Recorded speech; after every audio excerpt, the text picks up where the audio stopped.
2023 का G20 का नई दिल्ली समिट फाइनली कंक्लूड हो चुका है and this was held in Bharat Mandapam which is international exhibition convention centre at India trade promotion organisation Pragati Maidan Nai Delhi.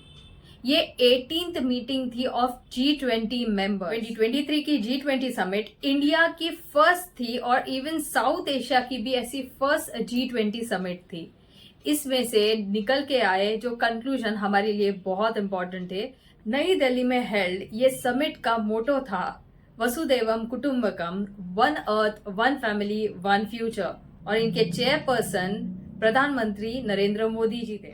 G20 country inter governmental organisation है और इसके मेंबर्स है Argentina, Australia, Brazil, Canada, China, France, Germany, India, Indonesia, Italy, Japan, Mexico, south Korea, Russia, Saudi Arabia, south Africa, Turkey, United kingdom, United states and European union.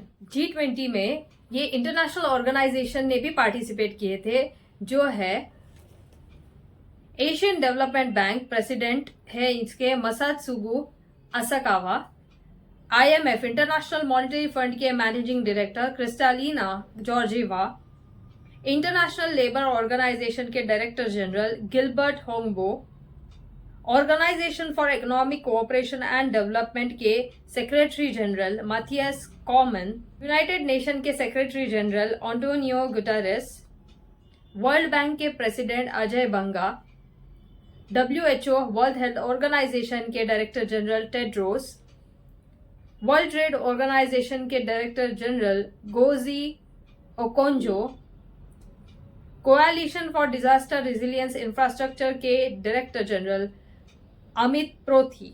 G20 summit के outcomes हमें बहुत ही important है और ये पता होने चाहिए। First outcome of G20 summit ये आया कि African union became the 21st member of G20।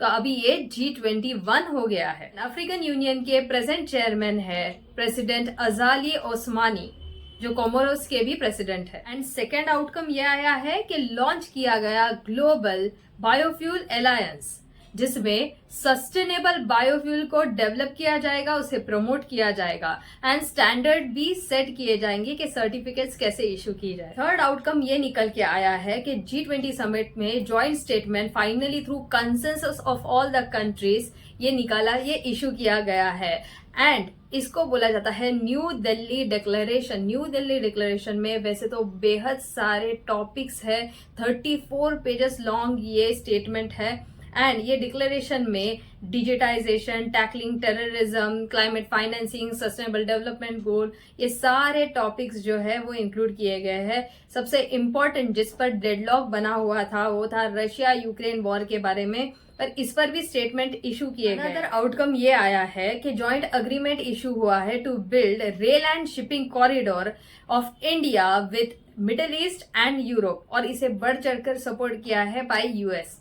इस कॉरिडोर को बोला जाएगा India middle east Europe economic corridor. इसमें इंडिया का लिंकेज हो जाएगा with Saudi Arabia, UAE, Jordan, Israel and Europe. 2022 को G20 का समिट बाली में हुआ था और इंडोनेशियन प्रेसिडेंट जोको विडोडो इसके चेयरमैन थे।